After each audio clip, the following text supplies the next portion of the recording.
on to MJ Mike Sewell. Hello, Mike, again. How did the Foreman Boyd remaster campaign go bottom line-wise, and will the success / failure / kinda, sorta, okay sales result inspire more remasters? If so, which one is next?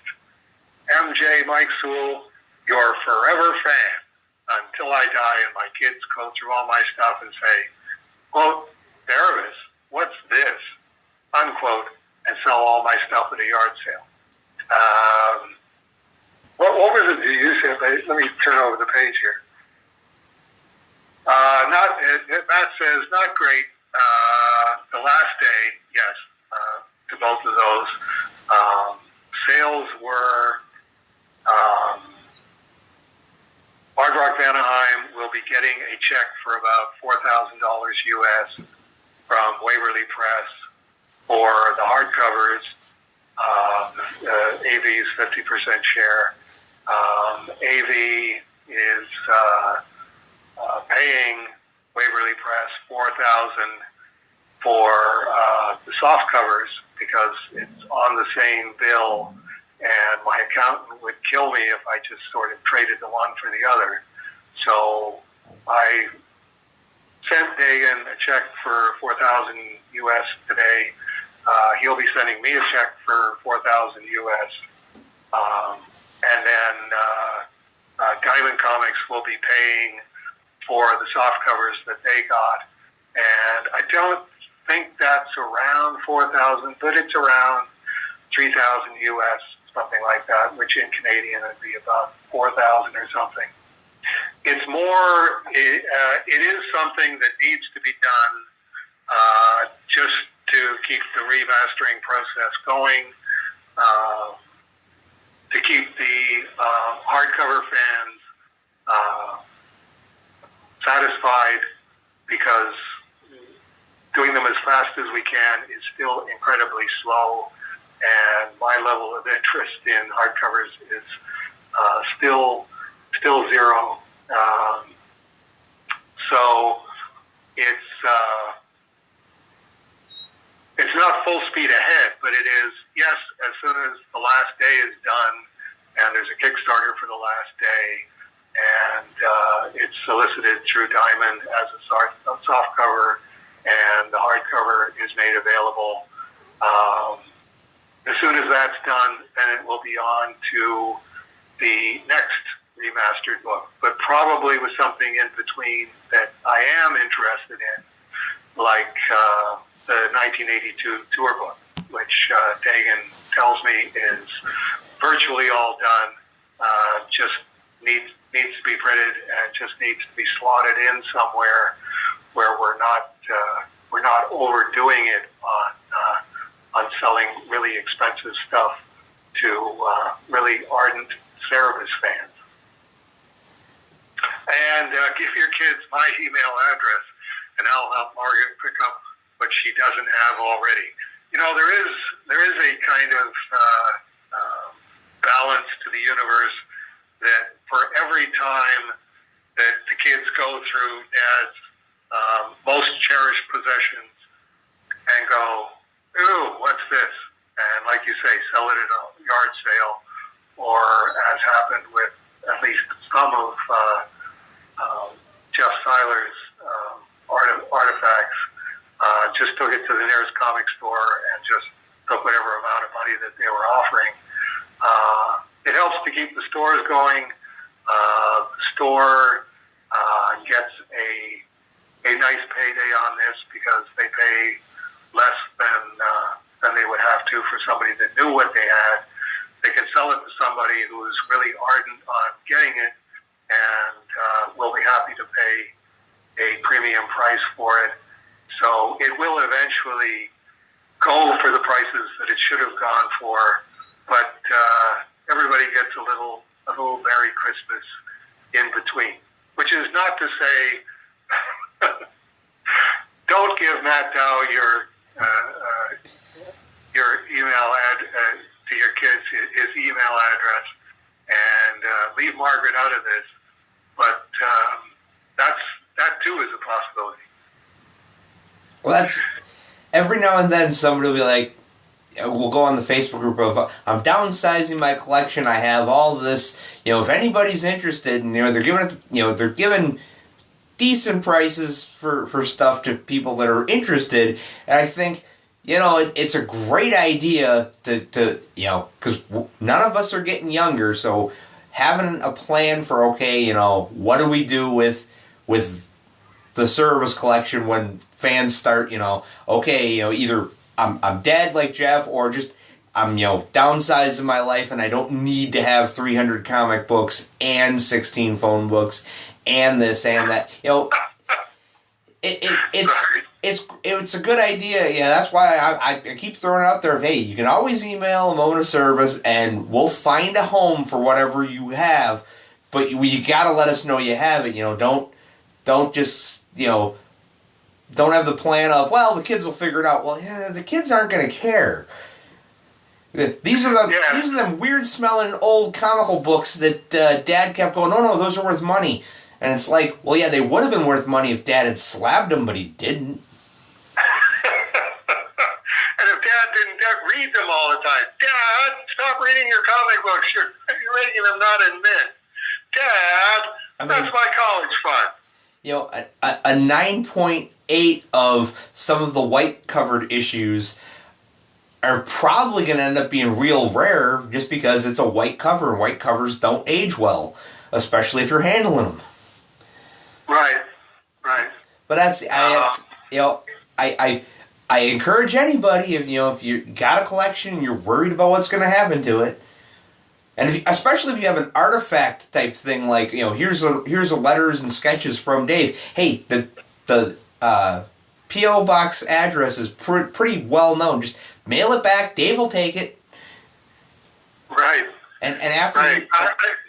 One of the things that you can do is go to your local print shop and say, "Can you make up $ stickers for me?" Excuse me. Just a sticker that's got a $ on it, and you take the stickers and put them on the back of the comic books that are bagged and boarded that would go for a lot of money, and save your kids the aggravation. It's like they just go through the comic books and go, here's a $. I found another $. Oh, this one's got $2 stickers on it. Put this one aside. No, that one's mine. No, that one's mine. Well, that's what my grandpa was, a coin collector, because he got this deal because he would count the collection plate at church, and the deal he made with the priest was penny for penny. Any coins I find, I will pay you what they're worth. Penny for penny. I find this penny, I find that penny, I will give you pennies. Nickels, dimes, same thing. And so he had an extensive coin collection because, not only did he count the money, but he sorted it. Like a 1943 copper penny, because that was when the war was on, they made them out of steel, but they accidentally made a run out of copper. And he had a roll of 50 of them. And the guy at work just told me that there's one up for auction that's expected to go for like $7,000. And I'm thinking, yeah, Grandpa had 50 of these things. There you go. When he started losing his mind because he had a series of microstrokes, and I believe it was before he died, but he was losing his memory, my grandma took it in to get the collection appraised without telling anybody. And when my aunts found out, they were like, no, get it back. And when she went to the store to get it back, we're pretty sure Grandpa wasn't saving Chuck E. Cheese tokens. The guy had basically, oh, you want that collection back? Well, here, because it wasn't like she had a record of what she brought there. She just took it in of, well, what's this worth? Well, it's not worth much. It's like, yes, it is. Right. And see, that's got a kind of justice to it as well. Well, and it's one of those things where it's like, my kids are going to take my collection, and like, I know I have books that if they were in pristine condition would be worth thousands of dollars. In the condition I have them in, maybe hundreds. But it's like, they're not going to know that Amazing Spider-Man 363 is worth money. They're just going to know it's another goddamn Spider-Man comic in this box. Right. And like my best friend and I reconnected, and he was like, "Hey, do you still have that run of Spider-Man you had when we were kids that you used to keep in a shoebox?" Like, yeah. Can I borrow it? Sure, but it's kind of worth money, so be careful with it. And he's like, really? Your comics are worth money? I'm like, in theory, it's kind of worth money. Right. Like the first Hobgoblin, that's a couple $100 book. The one I have and the condition I have it in, it's a $10 book. Yeah, definitely. I mean, I remember when Eddie was visiting, and you were in the hotel and he's in the off White House, and I was talking to him, and he was like, "Oh, there's all these amazing things," and I'm like, "Yeah, and someday they'll be yours forever and ever until they're somebody else's." That's the thing. You can't take it with you.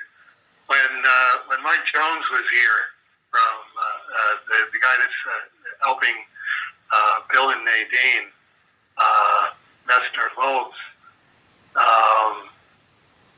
he was talking about visiting with Tom Orzechowski, who he's been friends with for years, and Orzechowski was getting, what was it from working with Todd McFarlane? He would get 200 copies of each issue of Spawn when they came up. And Orzechowski finally went, no, you have to stop this. Just send me like 10. The entire basement or whatever it is filled up with Spawn back issues. But the thing is, right around the time that he stopped getting the 200 was when the books were getting rare because the sales were going down. So those are the ones that are going for good money, which is kind of my same theory with Cerebus in Hell. It's like, okay, you're pitching your hissy fits because it's not fitting with your politics, and Dave Simmons ruining his legacy. Every month I put out a new Cerebus #1 that's only has half as many copies as the original Cerebus #1.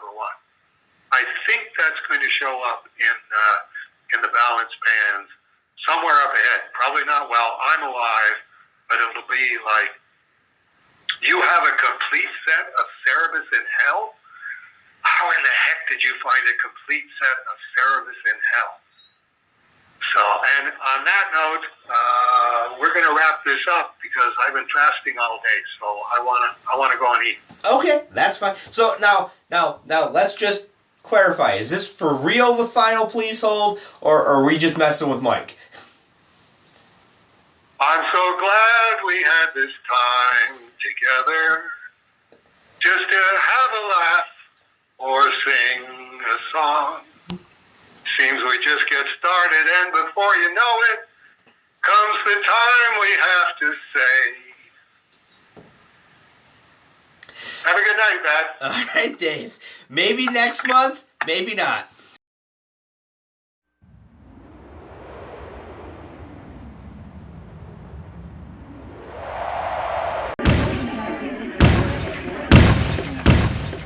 This room.